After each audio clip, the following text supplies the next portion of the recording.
about these issues, but I would like to add some of the following orientations in the cooperation between Vietnam and African partners. We are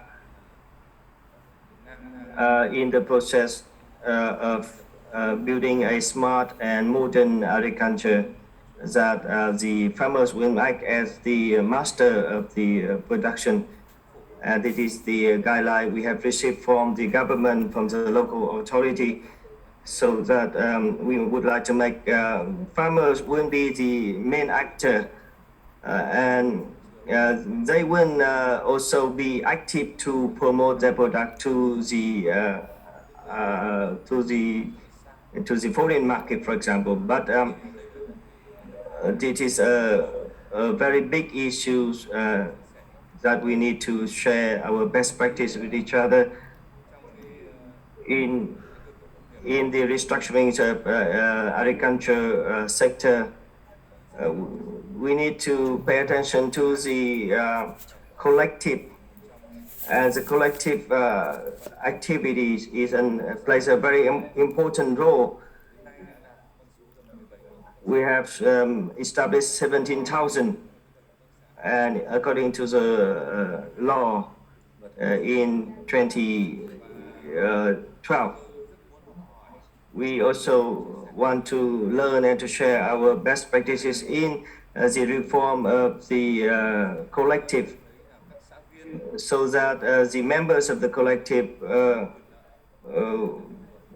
who have benefited from this activities, but they need to be reassured with the market access, and they need to gain more experiences and expertise on the management.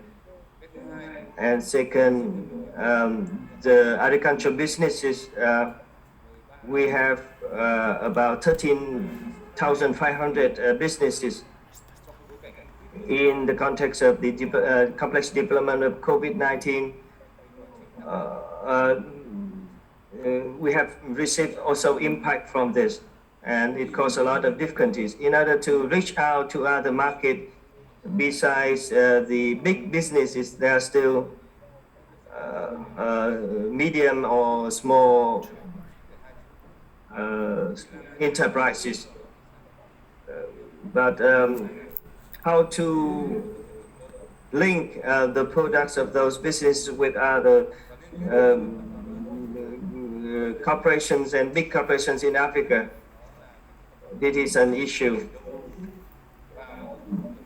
For example, one way is that the leading corporations in Africa will make investment in Vietnam, in the Mekong River Delta, in the Central Highland, or in the northern part of Vietnam.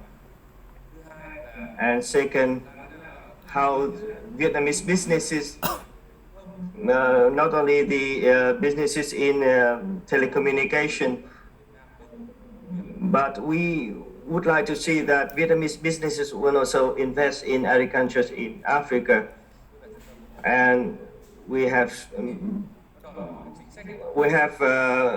very good traditions in cooperations in agriculture, but we need to promote policies in order to promote connectivities in production. Vietnam is among the countries to ensure the food hygiene, and we have established 3,500 chains of safe agriculture products with strict adherence to the Vietgap and other international standards. We need to standardize even the qualities of the product in the domestic market, but we need to establish the code for agricultural product. And another point is we're going to develop organic agriculture. We have the policies about this, and the government has given the green light to develop this area, and 43 out of 63 provinces and cities in Vietnam have established this kind of production. And another area is the processing. In the past 3 years, we have made 2.6 billion US dollars of investment in this sector. We hope that the investors from Africa will take the initiative also to invest in this very potential area. Thank you. Thank you for the information provided by Mr. Tuan. Now I would like to invite Mr. Vo Văn Phi, the Vice Chairman of Dong Nai Provincial Committee, to present your thought.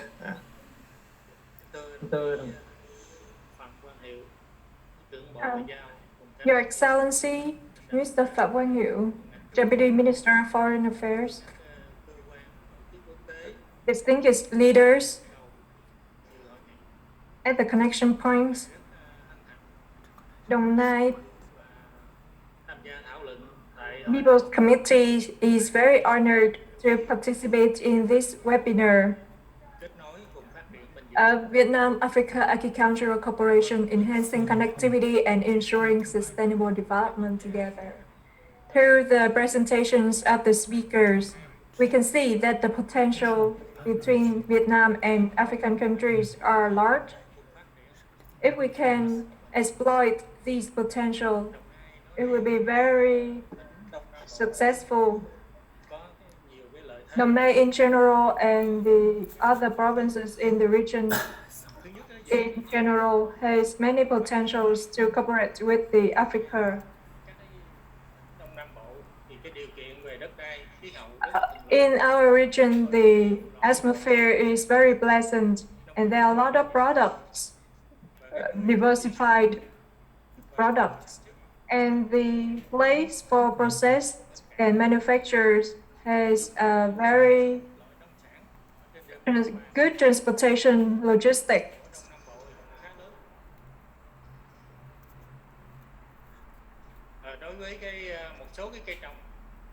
For several food crops and industrial crops such as cocoa, pepper, rubber, these are industrial trees with with a large area of cultivation, and other horticulture fruits such as green, and also the raising of poultry and cattle is very large too. In general, the products of agriculture has been earning its reputation. In Dong Nai, we have 155 coasts of land of cultivation with more than 200 trees types and a lot 41 packaging facilities. More than 1,000 enterprises are processing these products, and also many enterprises in forestry. And on average, these account for $2.5 billion in terms of export and $1.7 million exported to the Africa for the products of forestry sector, cashew nuts, pepper, coffee. In terms of import,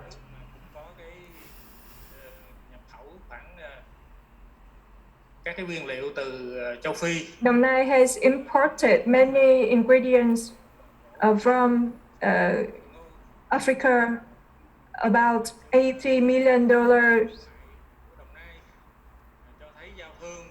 And this shows that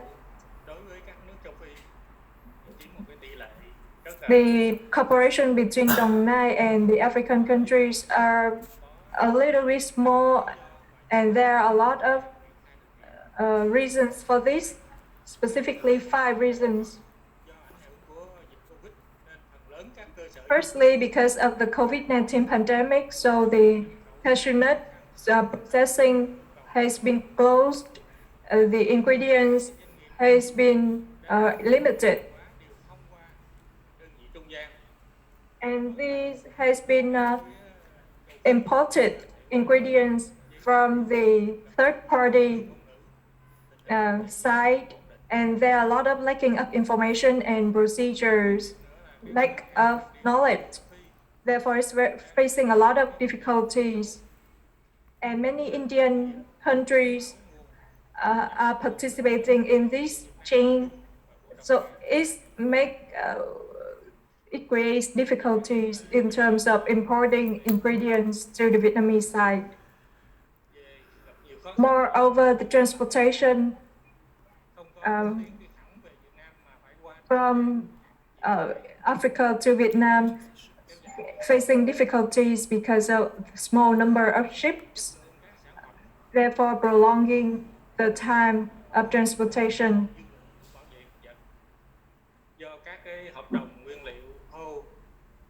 Moreover, regarding the quality of imported cashew products, it's difficult to control the residues of pesticides. So therefore, we have some recommendations to resolve the obstacles of Dong Nai in the past time. We have 3 recommendations. First, I would like to propose that the Ministry of Foreign Affairs counselors on trade in the ambassadors to work with African countries to have a supportive policy creating favorable conditions for businesses, for Dong Nai enterprises to be able to import the agricultural products such as raw cashew nuts, facilitate Dong Nai to catch the information about the product so that we could be active in terms of producing and manufacturing. Third, helping Dong Nai enterprises to market and introduce the products, especially local products, stepping up the exchange of information between Dong Nai and business partners in foreign countries through forums and webinars. And I would also hope that in the coming time, Ministry of Foreign Affairs, the Ministry of Industry and Trade will have more policies on cooperation and stepping up the agricultural production of Dong Nai and other provinces in the region to have more opportunities for Dong Nai and other provinces to cooperate with Africa. Thank you very much for your attention. Thank you very much, Mr. Vamanti. We believe that the cooperation between Dong Nai and Africa will remain robust. Dong Nai is among the leading provinces in Vietnam to produce many agricultural products. Now I would like to invite Madame Mulani Rasiana, CEO of the Food South Africa, to deliver your remarks. Minister of Foreign Affairs of Vietnam, Deputy Minister of Foreign Affairs of Vietnam, and members of the diplomatic community, ladies and gentlemen, good morning, and thank you to the organizers for inviting us to share on our fruit exports to Vietnam. You will note in my presentation, I'll also indicate some of the imports, the import status in terms of fresh fruit, Vietnam to South Africa. The next slide. Just maybe in the interest of time, I won't go through all the presentations, all the slides. I'll just highlight key issues in view of the time that we have. Maybe just if we go back to the second slide, which has an umbrella on it. Thank you. Yeah, just to give some context, Fruit South Africa is an umbrella body representing 5 organizations that are listed under the umbrella. So when I'm talking in the presentation about fresh fruit, I'll be speaking specifically on fruit that are represented the Fruit SA members. The first is berries ZA, which deals with blueberries, raspberries, and blackberries. And then hot grow, representing the palm and stone fruit industry. And then Subtrop, which represents the South African Mango Growers Association, the Lychee Growers Association, the Avocado Growers Association. And then we also have the South African Table Grape Industry, as well as the Citrus Growers Association. And then the Citrus Growers Association also has a membership from Zimbabwe and Swaziland. It's not only South African citrus growers. And then lastly, we also have the Fresh Produce Exporters Forum. These represent exporters from South Africa, not necessarily those involved in fruit production. Next slide. I won't go through what Fruit South Africa is in terms of the objectives and the focus areas. Next slide. Yeah, maybe just to highlight that's okay, thank you. Just to give some background on an overview on the South African fresh fruit industry. Again, the context being those fruit types that I mentioned in my introductory slide. We have currently in the 2020 year, we have 197,000 hectares under fruit production. And then the total volume the total fruit produced in terms of volume was 5.08 million tons. And then 64% of that production was exported. And then 10% was sold in the local market. And then 27% was processed. This also includes drying in addition to processing into other products.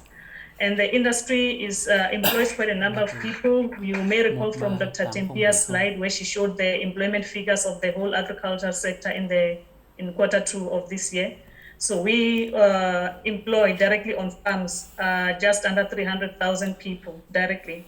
And the industry is valued at just over more than 2 billion rand, African rand. Just to show you where the areas in the country. In South Africa, this is the map of South Africa. You can see that we produce fruit in almost provinces of the country. Next slide.